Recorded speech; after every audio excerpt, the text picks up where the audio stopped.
En nuestro país viven más de 30 millones de jóvenes, jóvenes entre 15 y 29 años. Pocos viven una vida de privilegios, pareciera que todo lo tienen. La mayoría vive una vida llena de desprotección, de privaciones que tendrán profundas huellas en el trayecto de su vida. Ante eso, la pregunta es, ¿cuáles son los programas sociales que están buscando enfrentar esas privaciones? ¿Qué propuestas nuevas hay? ¿Realmente podemos enfrentar esta realidad de una juventud fragmentada? De eso hablaremos hoy en México Social. En México, la población joven vive en entornos caracterizados por violencia, desigualdad, insuficiencia de oportunidades y pobreza. Al respecto, el libro Juventudes Fragmentadas del sociólogo argentino Gonzalo Sarabí señala que, en sociedades profundamente desiguales como la de México, la desigualdad social trasciende la variable económica o de ingresos y permea prácticamente todos los rincones de la vida individual y social. Además, las diferencias y contrastes en las condiciones socioeconómicas de los estudiantes, sus familias y sus comunidades de origen condicionan severamente las oportunidades educativas de acceso, permanencia y aprovechamiento escolar. La encuesta Cohesión Social para la Prevención de la Violencia y la Delincuencia, presentada por INEGI en 2014, evidenció que, del total de jóvenes en edad de asistir al bachillerato, solo el 65% tiene oportunidad de hacerlo. Peor aún, del total de jóvenes en edad de asistir a la universidad, solo el 30% tiene oportunidad de hacerlo. Al respecto, el módulo de trayectorias laborales identifica que del total de chicos que sí tienen la oportunidad de estudiar, la posibilidad de éxito para incorporarse al mercado laboral es solamente del 50%. De acuerdo con el informe Los jóvenes y los mercados laborales 2018 del Observatorio de Salarios de la Universidad Iberoamericana, 66% de la población joven que trabaja tiene condiciones laborales precarias. 58% de la población joven en puestos subordinados no tiene contrato. 50% de los jóvenes trabajadores tienen una jornada diaria de más de 8 horas, sin pago de horas extra, y 66% carece de seguridad social. Sin duda, el nuevo gobierno tiene el enorme reto de la creación de empleos reales que dignifiquen a la juventud del país, así como reformular las políticas públicas para garantizar la igualdad de oportunidades para todos los ciudadanos jóvenes del territorio nacional.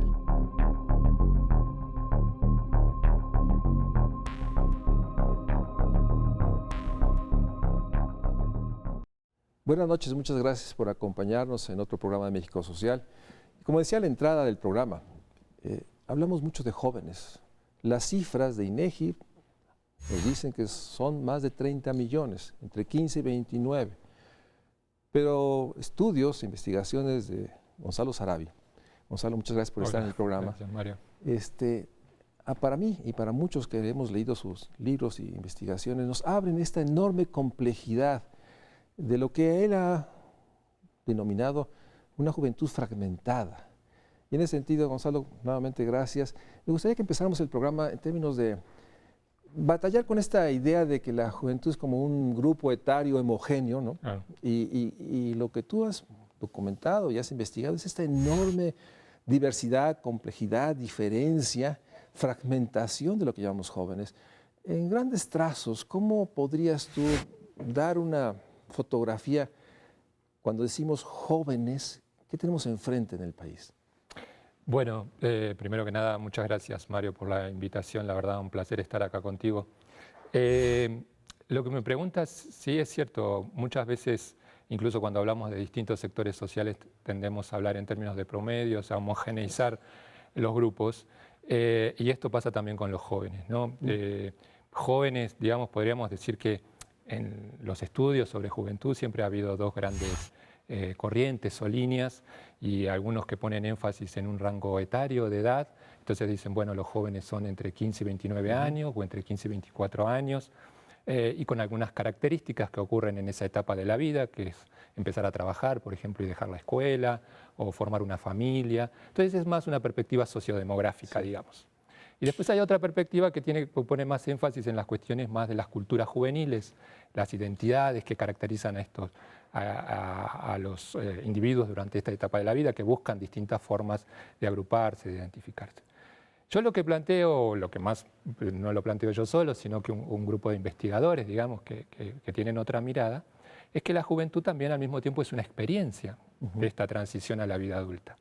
Y esta experiencia de transición a la vida adulta no es homogénea, sino que hay variaciones dependiendo del género, del grupo étnico al cual se pertenezca, de la ciudad en la que se vive, del ámbito, si es rural o urbano, y por supuesto también muchas diferencias dependiendo del sector o de la clase social a la cual se pertenece, del nivel socioeconómico, por decirlo de una manera rápida, digamos. También genera muchas variaciones en cómo se vive esa etapa de transición a la adultez, que podríamos definir como la juventud. Entonces, juventudes fragmentadas un poco es una metáfora, si se quiere, de hablar que esta transición a la adultez, dependiendo sobre todo en el caso de lo que yo me he especializado más, que tiene que ver con las desigualdades de clase, esta experiencia de tránsito a la adultez presenta abismos, digamos, en cuanto a la experiencia, en cuanto a cómo se vive ese tránsito entre jóvenes de sectores privilegiados, por ejemplo, y jóvenes de las clases o de los sectores populares más desfavorecidos del país. Y obviamente también en las clases medias habrá sus especificidades, pero yo como para tratar de, bueno, yo y otros investigadores, vuelvo a repetir, no es una cosa personal, sino que las ciencias sociales es un trabajo colectivo, pero la idea de priorizar el análisis de sectores privilegiados y jóvenes de sectores desfavorecidos es poner un poco, exacerbar los contrastes que a veces pasan desapercibidos en la sociedad. En ese sentido, esta manera de ver, de mirar, como bien dices, en que hay jóvenes, una minoría, digamos, con privilegios, y una gran mayoría con, digamos, desprotecciones y una sensación de privaciones, genera esta, creo que poderosa e importante manera de ver la desigualdad, es cómo se vive la desigualdad y la pobreza y la marginación. O sea, la vivencia, digamos, la parte subjetiva que tú pones en el centro también del análisis, ¿no? O sea, es muy diversa, pero deja una huella. Y me gustaría que nos dieras esta dimensión, porque esta huella va a acompañar a estos jóvenes en el trayecto de vida. Entonces, esta huella de vivir en privilegios y privaciones marca trayectorias de vida. Y en ese sentido, me gustaría que nos relates un poco cómo te aproximaste a poder dar cuenta de esta huella que en términos sociales es de una dimensión mucho más profunda que simplemente la visión de la desigualdad como algo económico que genera diferencia entre los más ricos y más pobres. Eso estratifica, pero no da idea de la vivencia. ¿Cómo te acercaste a este proceso? Mira, Mario, lo que estás diciendo es justamente un poco el punto de arranque de los estudios sobre desigualdad, en el sentido de y de los estudios de desigualdad un poco más desde las ciencias sociales, la sociología, la antropología, en el sentido de ir sin desmerecer la importancia de los análisis más estadísticos que ponen énfasis en una dimensión de la desigualdad, como puede ser el ingreso y como tú bien dices, o los años de educación, que son como parámetros unidimensionales. Entonces te colocan más o menos años, más o menos ingresos. Pero, ¿cuáles son las implicaciones de eso en la vida de las personas? ¿No? Y esa es la idea de poner énfasis.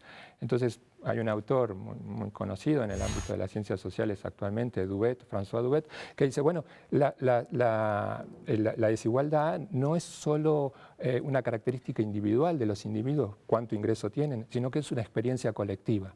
Y eso es un poco lo que trata de rescatar esta investigación. Esa experiencia colectiva, y ese es el segundo punto que me parece que se desprende de tu pregunta, es que tú dices, bueno, ¿cuáles son las huellas de esta experiencia? Y ese es un punto muy importante. La desigualdad es un fenómeno relacional, no es solamente la pobreza ni es la riqueza, es cómo se viven o cómo se vive la pobreza desde la riqueza, cómo se la percibe desde la riqueza y cómo, porque digamos, supongamos un país donde el 90% de la población es pobre, tiene una experiencia de la pobreza, pero no necesariamente de la desigualdad, porque prácticamente ese país es homogéneamente pobre. Así es. Entonces la desigualdad es un fenómeno distinto, es donde la riqueza y la pobreza conviven y se enfrentan cotidianamente. Una de las ideas que está plasmada en este trabajo que hice sobre jóvenes es precisamente que mucho se ha hablado desde la pobreza y desde los temas de exclusión, que sobre todo en los jóvenes más desfavorecidos, cuando van transitando hacia la vida adulta, se produce lo que hemos dado en llamar un proceso de acumulación de desventajas. Es decir, un hecho como puede ser, supongamos, un embarazo adolescente, un abandono de la escuela por X razones, puede encadenarse con otras desventajas. Entonces, esas como reverberaciones que van teniendo a lo largo del curso de vida son sumamente importantes, porque tiene consecuencias a futuro, como tú dices. Pero pensar en términos de desigualdad es pensar que no solo hay acumulación de desventajas, sino también acumulación de ventajas. Y esa es una idea muy interesante también, explorar cómo algunos jóvenes, desde que empiezan a transitar hacia la vida adulta, empiezan en un proceso de acumulación de ventajas y otros de desventajas que los van llevando a lo que yo he dado en llamar la coexistencia de mundos aislados. Es decir, unos viven en un mundo y otros viven en otro mundo completamente desconocidos recíprocamente y que naturalizan. Porque eso es una idea, me parece también interesante, pensar que un joven que se socializa en un espacio de privilegio asume esa realidad como la realidad. Y muchas veces sucede lo mismo en el espacio de la privación y de los sectores desfavorecidos. Y ahí es donde insertas este concepto que creo que expresa con claridad lo que nos has dicho. Hay procesos de autoexclusión. O de una inclusión muy desigual, ¿no? Entiendo bien que los jóvenes, déjame tratar de bajarlo más, un joven de una zona periférica, marginada, hablo de Chimalhuacán, no se siente, no asiste a una zona de privilegios, por lo menos en el imaginario, como puede ser Santa Fe, Polanco, simplemente no se le antoja, no se siente como no, y viceversa, o sea, hay unos procesos de autoexclusiones que tú pones en el centro en términos de algo que se me hace sumamente interesante en términos de comprender el fenómeno social. La riqueza y la pobreza de alguna manera se están mirando, se perciben, y de ahí la enorme importancia de verlo como un proceso relacional, como nos dices. Sí, a ver, pero se perciben, es cierto. Los ejemplos son múltiples, ¿no? Porque esto de cómo se van, como tú dijiste, espacios de inclusión, podríamos hablar de espacios de inclusión desiguales, digamos, sí, ¿no? Y lo vemos en las escuelas, por ejemplo, y esto que yo decía de naturalizar, tú hablas con ciertos sectores y tener una clase en la prepa o en la secundaria con 50 compañeros es natural, sí, es lo normal, es lo que uno asocia con la experiencia escolar. En otros sectores, tener una clase con 20 compañeros es lo natural y tener 7 horas de clase es lo natural y tener actividades extraescolares y que la escuela sea bilingüe es lo como piensan que es la experiencia escolar de todo el mundo, cuando no. No sé si me explico lo que quiero decir. Y lo mismo podríamos hablar de cómo moverse en la ciudad, cuál es la forma de movilidad para unos y para otros y cómo está naturalizada. Lo que quiero decir con esto es que no solo hay espacios, pero el problema, además, bueno, o a mí me parece, es que cuando esos espacios de integración o de inclusión tan distantes generan un distanciamiento también sociocultural y sí nos miramos recíprocamente, pero al mismo tiempo con cierto desconocimiento. Es decir, hay también otro se dice un abismo de empatía, es decir, mucha gente habla de los pobres, pero nunca tuvo ninguna relación, ninguna experiencia social compartida. Déjame hacer un corte y regresamos para seguir hablando sobre esta enorme necesidad de comprender la complejidad que está atrás de esto que llamamos los jóvenes de nuestro país, que como bien dice Gonzalo, la mayoría vive un mundo de privaciones y los pocos que tienen estos privilegios viven una realidad muy ajena al resto de los jóvenes. Vamos a un corte y regresamos al Estudio México Social.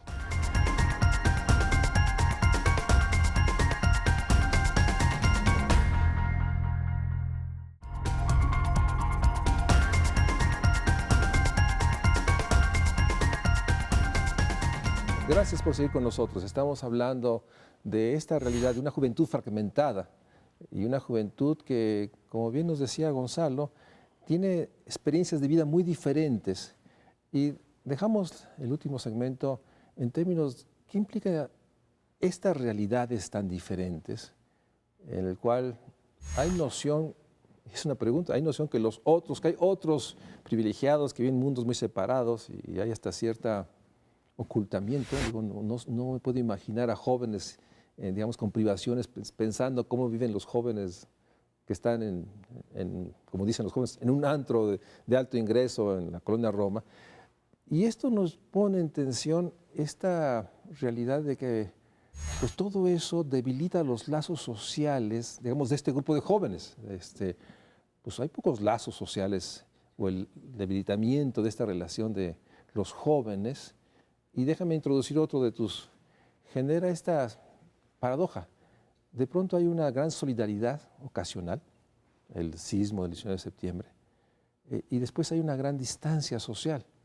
Exacto. ¿Cómo logras aproximarte a esta realidad en términos del impacto que tiene que ver con algo que siempre se dice, ¿no? La aspiración de que toda democracia aspira a que haya como cohesión social, capital social, solidaridad, en un mundo tan fragmentado? Sí.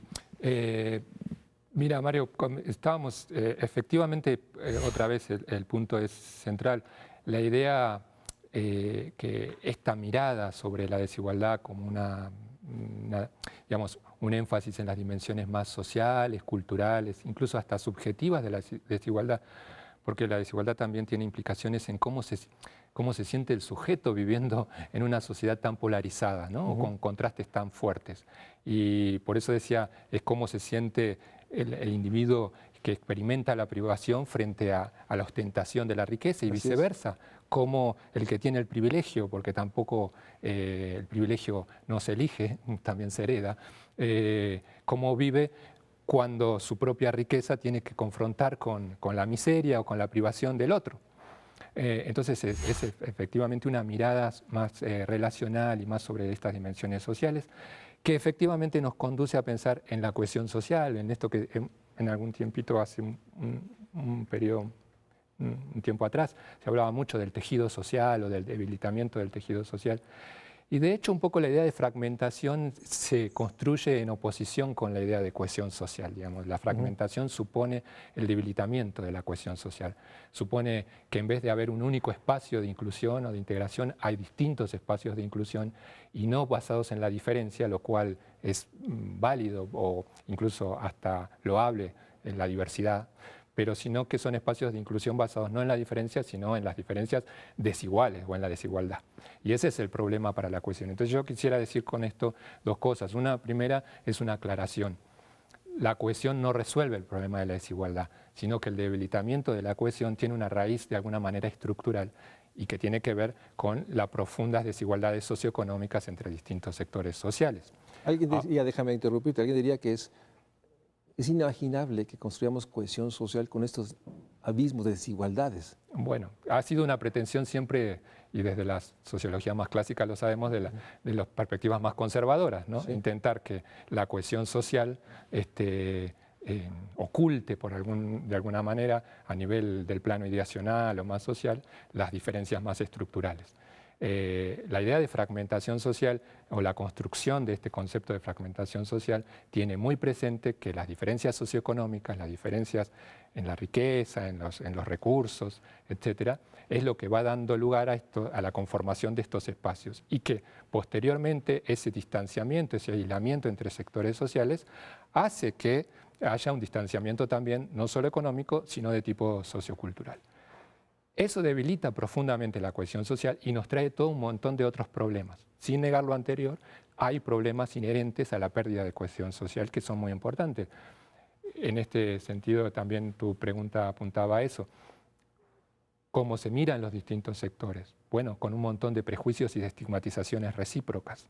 Y ahí hay muchas cosas y cómo se logra de alguna manera esta paradoja de la que estábamos hablando recién, de decir, bueno, aparentemente la sociedad en México, vivimos en una sociedad con niveles relativamente bajos de conflictividad, por decirlo de alguna manera. Lo que esto es una paz social, digamos. para los niveles de desigualdad que hay, digamos que... Pero bueno, es una, por decirlo, una cohesión social agarrada con hilos, por decirlo de alguna manera. Porque hay un montón de mecanismos que están ahí en juego que hacen, por ejemplo, vamos a poner algunos ejemplos más directos, la profunda jerarquización y formalidad en las relaciones, en las interacciones entre sectores de distintos sectores sociales.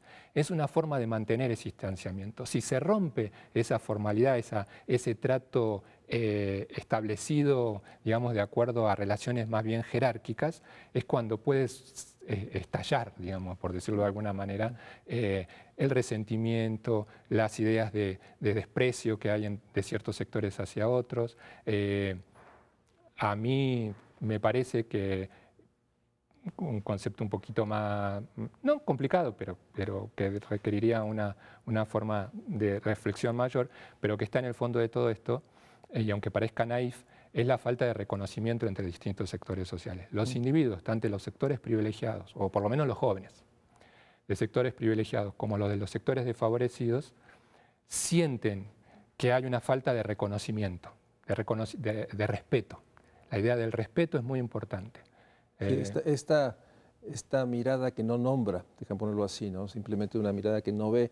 Déjame poner como un ejemplo, o sea, esta incomodidad de los jóvenes, digamos, con privilegios, y yo diría que hasta enorme dilema, cuando se enfrentan en la esquina con su auto, que vale mucho más que la persona indigente que se acerca con 2 niños y le pide cierto apoyo. La enorme incomodidad que genera esta visualización de las privaciones y no saber reaccionar. Y yo diría que más bien el deseo de escapar del semáforo para irse a otro y no ver esto. Y esto genera esta situación relacional. Por eso digo que sí hay una percepción de los otros, los que no tienen los privilegios, y genera desde incomodidades hasta sensación, deja pensar en la mujer que está pidiendo el apoyo, la sensación de que ni siquiera lo volteó a ver, ¿no? El conductor sigue viendo de frente y simplemente... Bueno, la mirada es muy importante. Y simplemente ni siquiera voltea, no quiere enfrentar esta realidad. Por eso esta paradoja, o sea, un país tan desigual, tan polarizado, y que por otra parte, por eso cuando dijiste cierta paz, pues tenemos estas dimensiones de violencias simbólicas, físicas, reales, ¿no? Que tienen que ver con esto, ¿no? O sea, Totalmente, porque ese es el punto que uno puede tratar de enfatizar desde el trabajo que hacemos en las ciencias sociales, que el síntoma tiene una explicación mucho más profunda. Muchas veces la violencia que vivimos cotidianamente, que parece producto de interacciones individuales, y que trata de buscarse una respuesta a esa violencia a través de medidas que combatan el síntoma, pero no la raíz de cuál es el problema. En el fondo, lo que de alguna manera estamos conversando, y yo también estoy planteando, es que esas son manifestaciones, esas violencias, por ejemplo, en las relaciones interpersonales, lo que yo dije cuando estalla, cuando se rompe esas estrategias preestablecidas para relacionarse con el otro, aflora resentimiento, desprecio, injusticia, sentimientos de injusticia. Y la violencia es una de esas manifestaciones, entre muchas otras, ¿no? Entonces, claro, obviamente que eso es una expresión, cuando hablamos de, hemos insistido, el debilitamiento del tejido social, bueno, todo eso está en el fondo de la violencia. Puede ser distante el camino recorrido, pero mientras no se combata esos asuntos, creo que estas manifestaciones van a seguir presentes. Quería, si tengo un minuto, decirte un comentario, porque a raíz de lo que me estabas sugiriendo, de las miradas, ¿no? Y es interesante cómo hay, por ejemplo, tú decías de los sectores privilegiados, pero que no hablo solo del 1%, porque la estructura social mexicana tiene su particularidad de que, digamos, que el 15-20% vive muy distinto del 80% restante. Pero en estos jóvenes, por ejemplo, yo hice la exploración de ver qué interpretaciones tenían sobre la desigualdad, sobre la pobreza. Y hay dos miradas sobre los pobres, ¿no? Y dos conjuntos de ideas y nociones sobre la pobreza. Porque por un lado está este pobre tolerable o el pobre merecedor de la caridad, el pobre que genera hasta, digamos, un sentimiento de lástima. Sí, de una empatía solidaria Ajá. y genera estos Ajá, ejercicios de apoyo, digamos. exactamente, que casualmente tiende a asociarse con un pobre que está distante del espacio urbano cotidiano. Ujú.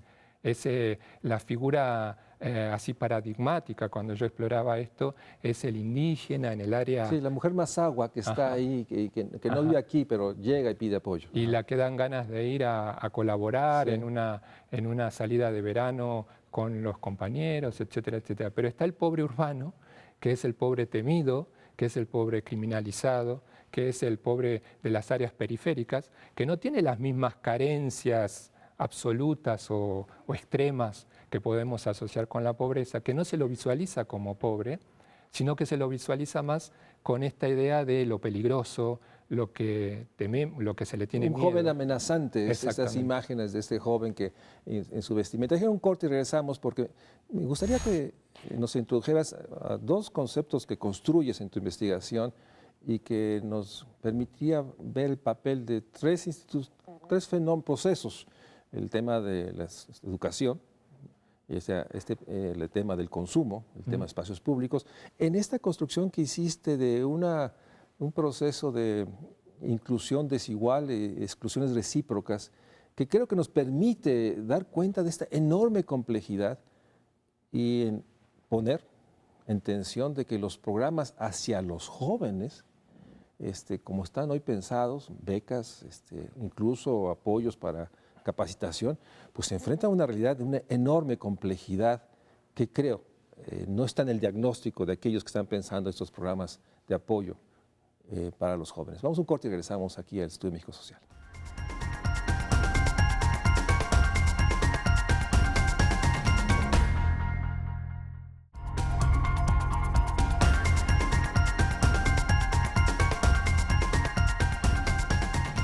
Gonzalo, para acercarnos a esta reflexión, tú has usado en tu investigación, obviamente dentro de este concepto ancla, juventud fragmentada, mencionas dos fenómenos, una que hemos tocado durante estos dos cortes. Por una parte, esta exclusión recíproca y por otra parte, una inclusión desigual. Y nos llevas a observarlas de tres dimensiones. Una es obviamente el consumo, la parte simbólica de que consumir mercancías, la escuela, que usa una frase tuya, la escuela es más que la escuela. Y la otra parte es los espacios públicos. Vamos a esa parte porque creo que es muy visible estos procesos que generan esta situación relacional de la desigualdad con respecto a los grupos y que genera esta huella que para mí es fundamental en tratar de comprender, porque puede estar de la razón de por qué muchos de los apoyos o programas dirigidos a la juventud simplemente no logran mitigar el peso de una huella que les dejó esta vivencia en la adolescencia, en la parte, digamos, posterior a la adolescencia, y que nos da cuenta de la complejidad que tenemos enfrente como país. Sí, efectivamente. Yo empezaría por, o bueno, es mi opinión al respecto y siempre he priorizado mucho el tema de la educación y de la escuela. Bueno, obviamente porque trabajo con jóvenes y adolescentes y la escuela es esencial en esa etapa de la porque, vida. digamos, históricamente desde la política pública se ha asumido a la escuela ciertas capacidades míticas, es Sí. la manera de tener capacidades Ajá, para exacto. insertarse en el mercado de trabajo. Hay una constante, ¿no? Como la fuente última del capital humano, Así digamos. es. Y el capital humano como el depositario de todas las expectativas de que con capital humano resolvemos desigualdad, pobreza, etcétera, Todo. etcétera, riqueza de las naciones, etcétera. Sí, exactamente. Pero la escuela también es mucho más que eso, que un proveedor de capital humano, por decirlo de alguna manera, o de capacidades o de habilidades. La escuela es un espacio por excelencia de socialización, me parece a mí. Y además de eso, una de las instituciones claves de la sociedad en donde pueden existir experiencias compartidas entre distintos sectores sociales. Eso es lo que de alguna manera se está rompiendo, digamos, ese carácter de la escuela, o esa característica sí, de la escuela, de una experiencia social compartida. No es la única posible, viajar en un mismo transporte público, por ejemplo, sería otra, pero la escuela es un espacio donde esa experiencia compartida tiene muchas horas por día y muchos días del año, o podría tenerlo. Bueno, lo que estamos viendo todos los que trabajamos sobre temas de educación y estas cosas es la conformación de como circuitos escolares diferenciados. Es decir, donde un conjunto de escuelas es homogéneamente ocupada por sectores populares y otras escuelas más de élite, de privilegio, donde son ocupadas por sectores homogéneamente privilegiados o de clases medias altas y altas. Eso tiene infinidad de consecuencias en cuanto a la experiencia escolar misma, pero también en cuanto a la construcción de una realidad, digamos, lo que se asume como natural para las escuelas de sectores privilegiados. Te decía, 20 compañeros en un salón de clases es lo normal, pero también es lo normal a veces un año de intercambio en un país. Bueno, o esta, no sé cómo ponerlo, esta realidad que en ese mundo, el viaje a Europa al final digamos, de la preparatoria es algo normal, natural, exigible, y ni siquiera se plantea. Se naturalizó algo que es extraordinario para la mayoría, ¿no? Lo dicen en inglés porque siempre hay esta manera, ¿no? El Eurotrip, ¿no? Exactamente. Para ejemplificar esta dimensión de la naturalización de privilegios. Exactamente. Bueno, fíjate nomás para tomar un dato, ¿no? A nivel de intercalar alguna referencia estadística, aproximadamente en las escuelas privadas, a nivel de secundario, al 55-54% de los alumnos, la madre tiene educación universitaria. En cambio, en la telesecundaria, por ejemplo, no llega ni al 4% de las mamás que tengan un nivel. Entonces, imagínate cómo es la experiencia de un niño que va a una escuela que pueda ir a la casa de una familia donde son otras las pautas de convivencia, son otras las... Bueno, esa experiencia de lo diverso y de lo distinto no existe. Eso es la idea de estos mundos que coexisten, pero cada vez más aislados y distanciados unos de otros. En tu pregunta, en tu reflexión, decías, bueno, esto se da en distintos espacios. En el consumo es muy evidente,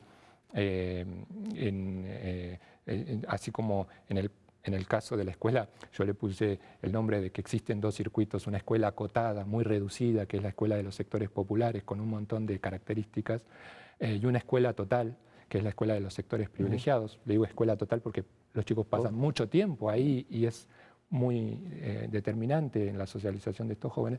Bueno, también hay un consumo de élite y un consumo popular, y también hay una ciudad abierta y una ciudad exclusiva, que son los mundos y que coinciden, digamos, la escuela acotada y la ciudad abierta y el consumo popular van todos juntos y los otros tres esferas van todas juntas también. Entonces, esa fragmentación, el problema es cuando se superponen los distintos espacios y ya no hay, como los círculos de conjuntos que nos enseñamos, no hay intersección entre un círculo y otro, sino que están completamente distantes. Pero tú en tu reflexión, y con esto más o menos cierro lo que tú me preguntabas, pero creo que tú decías, bueno, a lo mejor están equivocadas las políticas o hacia dónde, cómo. Bueno, yo creo que un punto es, unas cuestión son las políticas que pueden orientarse al combate a la pobreza, que son las que estamos más acostumbrados. No es lo mismo políticas para la pobreza o para reducir la pobreza que políticas para reducir la desigualdad.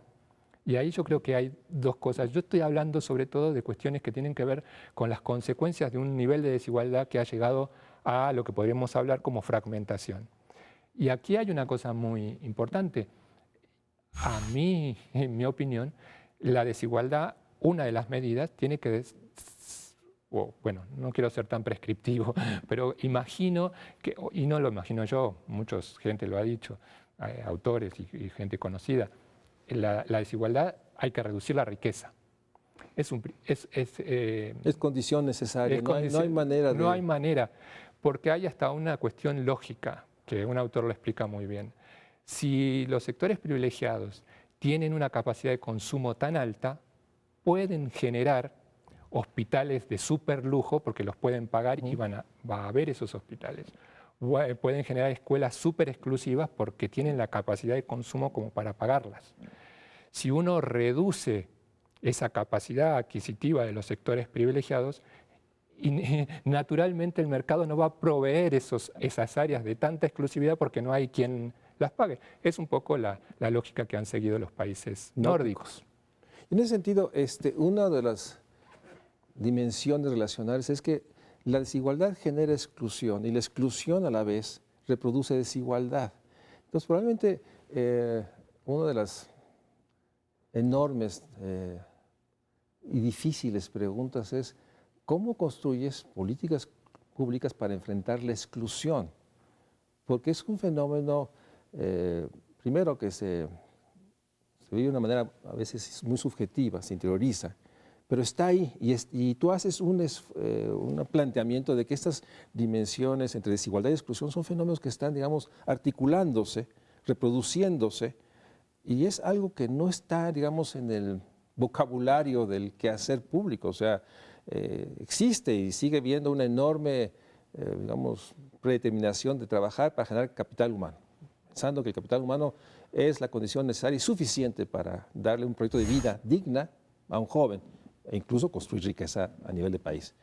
Pero este concepto de exclusiones se vuelve difícil. Entonces, me gustaría tu reflexión en términos, ¿debería haber una política pública para enfrentar la exclusión? Dos, ¿es posible construir una política pública para enfrentar la exclusión? Bueno, obviamente yo creo que sí, que sí existe la posibilidad de hacerlo y que deberíamos hacerlo, ¿verdad? A mí me parece que lo más importante es, digamos, políticas que eviten, parece muy naif, pero tiene una razón de ser lo que voy a decir, eviten la exclusión. Es decir, no debemos llegar a la etapa de la exclusión, porque a ver, cuando nosotros hablamos de exclusión, como un profesor me decía cuando estudiaba, bueno, ¿qué es la exclusión? Fuera de la sociedad no se puede estar. O sea, no hay una exclusión, es más bien un concepto ideal, porque fuera de la sociedad nadie lo está. No hay una afuera. No hay una afuera, exactamente.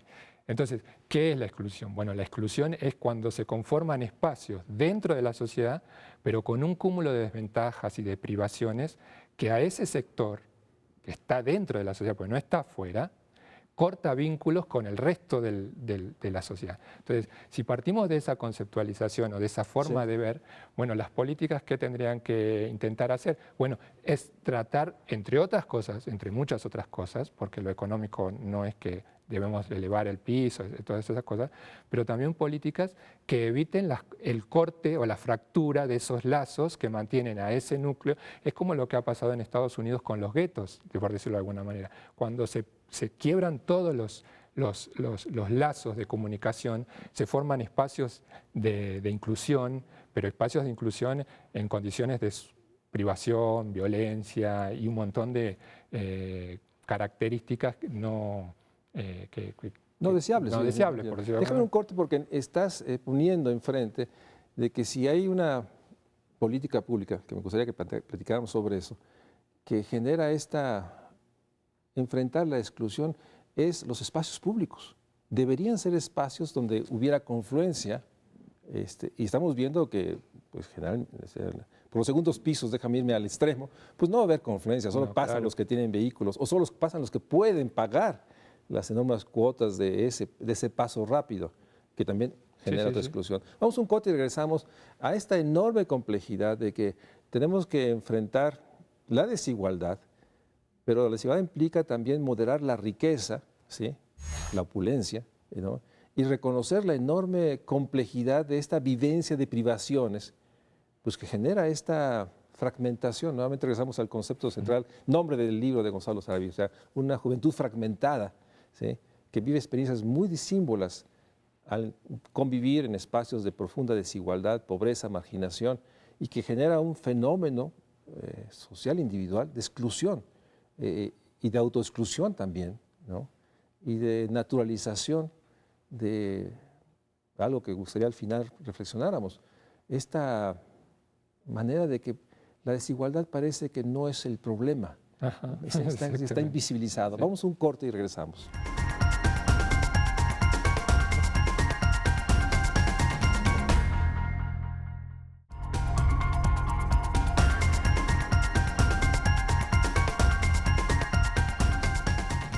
Nosotros nos quedan 8 o 9 minutos, pero me gustaría plantear algunas posibles reflexiones sobre cómo enfrentar estos procesos que están dando. Y ahí es donde yo planteaba, creo, que el espacio público puede ser un lugar de encuentro, cuando se logra que sea encuentro, y no al revés, ¿no? Que segmente. Y ahorita se vino la imagen del paradero de los micros, ¿no? Hay un grupo de jóvenes que nunca se van a parar en el paradero de Indios Verdes, por hablar uno que yo tengo en la cabeza, de términos de la imagen, lo que implica, o en simple las terminales. Pues, ¿no? el espacio público es sumamente importante, ¿no? De hecho, así como hablaba de la escuela, el espacio público, sí, cuando hablo de la ciudad o cuando hablamos de la ciudad, en gran medida nos referimos un poco a eso, al espacio público. Y fíjate que no es solo que hay una, porque hablábamos de la exclusión y de los sectores más desfavorecidos, pero el espacio público tiene sus particularidades, ¿no? Porque, a ver, lo que quería mencionarte, por ejemplo, privación y privilegio, las dos palabras, aunque son opuestas, tienen como una raíz etimológica común y las dos quieren decir por distintas formas que esos que gozan del privilegio o que padecen la privación se privan de ciertas condiciones o bienes comunes, compartidos, digamos. Entonces, el privilegio también supone retirarse de algo común o compartido. Claro, el privilegio, al revés a diferencia de la privación, es porque esos sectores tienen la capacidad de retirarse de esos espacios comunes. Eso es lo que pasa con el espacio público, efectivamente. El espacio público es cada vez más homogéneo. Por eso yo hablaba y te mencionaba, Mario, decía, bueno, yo le llamo la ciudad exclusiva de los sectores privilegiados frente a la ciudad abierta. ¿Por qué? Que es la de los sectores populares. ¿Por qué? Porque el espacio público de la ciudad parece homogéneamente cedido a los sectores populares. Claro. No se constituye en un espacio de encuentro entre diferentes y entre desiguales mucho menos aún. Son muy escasos los espacios públicos de encuentro. Entonces, parecen medidas muy alejadas por ahí del combate a la desigualdad y si no hay fundamentos estructurales, eso ya lo dijimos, no se va a resolver el tema de la desigualdad y de la fragmentación. Pero sí es cierto que medidas como, por ejemplo, favorecer espacios públicos más compartidos o transportes públicos que puedan de buena calidad y que puedan atraer a sectores de clases medias y sectores populares, eventos públicos también que no estén dirigidos solo a uno u otro sector, porque eso es lo que se hace, se encara con un perfil. Se me vino la imagen, el evento es de Fórmula 1, ¿no? Ajá. Es totalmente diseñado para un segmento de la población. Ajá. Cuando, digamos, el ejemplo, sobre todo para la gente que nos está viendo, el Metrobús, ¿no? El Insurgentes. Yo veo ahí subirse gente de clase media, clase baja. Ahí sí hay es un excelente ejemplo. Espacio de convivencia, por lo menos temporal, conjunta. Entonces, esas son las dos cosas que habría que hacer visibles, ¿no? Porque creo que hay esta no conciencia que estos procesos de exclusión del espacio público pues genera esta ciudad cerrada o ciudad abierta, ¿no? En la cual conviven muchos. Algo parecido con ciertas plazas, ¿no? Comerciales, que parece que hoy es un boom en la ciudad, ¿no? Que están muchas veces diseñadas nada más para un segmento de la población. Bueno, las plazas es porque debemos decir, el mercado no es tonto, ¿no? Y el mercado ha percibido esta fragmentación. Entonces, tiene diseños orientados para distintos nichos de mercado. Y obviamente en las plazas comerciales, que a algunas se les dice centros comerciales, a otras se les dice plazas y a otras se les dice simplemente el tianguis. Son orientados a distintos perfiles. Sí, sí. Y esto era muy interesante al hablar con jóvenes de distintos sectores, cómo se sienten fuera de lugar cuando están en un ámbito que no les corresponde. Es decir, una chica de clase media alta prácticamente no sabe cómo interactuar en un tianguis o en un mercado público. Sí, claro. Y al revés, me contaba un chico de una vez que intentó o fue a un centro comercial y cómo inmediatamente, cuando entró al negocio deportivo buscando una playera de un equipo de básquet,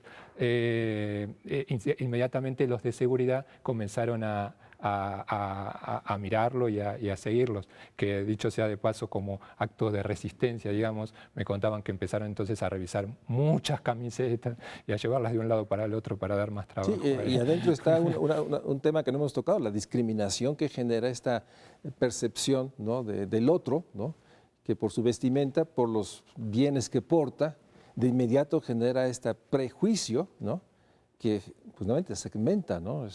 Los prejuicios y el extrañamiento, ¿no?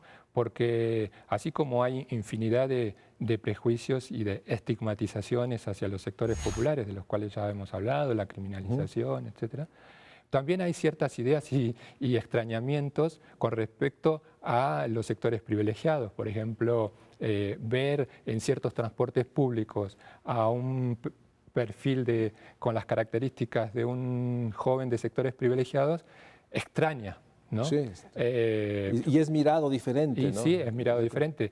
Uno de los chicos así que con los que pude conversar también me decía, pues yo sí me subo a una combi y enseguida me dicen, pásale, güera. O sea, una forma porque demostrar que eres diferente, ¿no? Que ese espacio de alguna manera no le corresponde también. Entonces, hay distintas formas de cómo estos distintos espacios se consideran propios para un tipo de sector social e impropios para otros, ¿no? Y los códigos de comunicación, pero todo eso tiene que ver, son distintos, pero todo eso tiene que ver con este paulatino distanciamiento que hemos ido construyendo como sociedad, ¿no? Sí, y déjame tratar de hacer unas últimas reflexiones.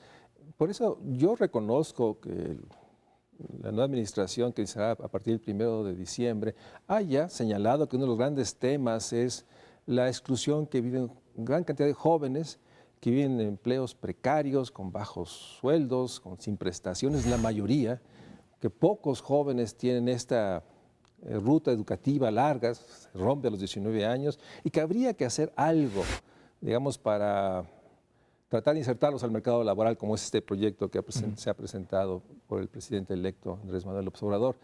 Pero ante esta complejidad, ¿no?, pues eso no es suficiente si no se reconoce este proceso de las vivencias que tienen estos 31, 32 millones de jóvenes, entre 15 y 29 para hablarles, pues que es una sociedad fragmentada que está viviendo experiencias de desigualdad profundas y que después se reproduce, déjame introducir, cuando quieren insertarse al mercado laboral y nuevamente los jóvenes con privilegios tienen las relaciones sociales para la movilidad social o digamos trabajos digamos de calidad, y los jóvenes que tienen probablemente igual de habilidades, capacidades, no tienen esta capital de relaciones y nuevamente segmenta, ¿no? Entonces en ese sentido mi apreciación es de que no hemos reconocido esta complejidad que tú pones en tus textos de una juventud fragmentada que requería una política pública muy integral, muy articulada.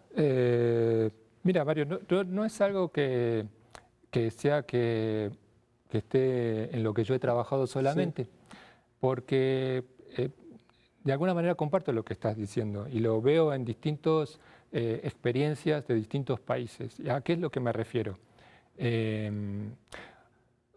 Ya hemos dicho, y lo decimos una vez más, que las condiciones económicas, los ingresos, los recursos son importantes y sin eso es difícilmente que logremos mayores niveles de igualdad y de cohesión y de una convivencia social deseable, ¿no? con armonía, etcétera, y justa. pero lo económico no es, creo yo, suficiente.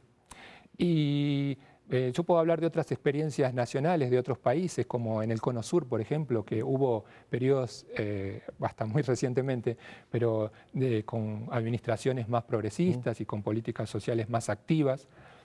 Pero mi crítica siempre hacia esos modelos ha sido, a pesar de considerar positivo todas estas medidas, es que se olvidaron de las dimensiones sociales del fenómeno. Lo económico por sí solo no resuelve muchas otras cosas. Entonces yo creo que también eso es lo que está bien, digamos, estos programas posibles que se están pensando. Pero yo creo que no hay que olvidar muchos otros aspectos sociales que están ligados a la condición o a la experiencia de clase que también tienen que ser trabajados. El capital social, como tú dices, es muy importante, las interacciones con otros sectores sociales, pero hay infinidad de otros hechos. Simplemente, para decirlo, la dimensión territorial, cuando hablamos de exclusión, no se trata nada más de tener un trabajo, de tener una beca para ir a la escuela. Y el tema de los chavos con los que se convive en ese espacio, que tienen otras pautas de interacción, me estoy hablando de la violencia, de las adicciones, de qué se hace con el tiempo libre. Es decir, un conjunto de dimensiones, que es lo que trabajamos muchas veces los sociólogos, antropólogos, que no se resuelve o que no cambia en automático. Solo por tener un ingreso. Por un ingreso mayor. Con esto terminamos, Gonzalo. Muchísimas gracias, muchas gracias a ustedes. Sin duda, atrás de, digamos, de las dimensiones económicas, de falta de ingreso, que son reales, yo diría que son dramáticas para la mayor parte de los jóvenes de nuestro país, están las otras dimensiones sociales que están incidiendo y que están generando huellas, insisto, que van a transformar proyectos de vida y percepciones que finalmente pues, nos lleven a una conclusión que tenemos que enfrentar y nombrar. O sea, muchos de los jóvenes que hoy están en esta etapa de la vida pueden tener enfrente una vida no de dignidad y de alegría o de convivencia, sino de muchas privaciones que se van acumulando una tras otra y que generalmente pues, generan esta percepción de una vida que no vale la pena llamar como vida, porque está atrapada en estas carencias que se construyeron en estos procesos de juventud, de infancia, que incidieron. Gonzalo Sarabia, muchas gracias. No, realmente, gracias a ti. para mí fue un gusto leerte, seguiré leyéndote y tenerte en el programa y espero verte pronto nuevamente. Muchas gracias, buenas noches.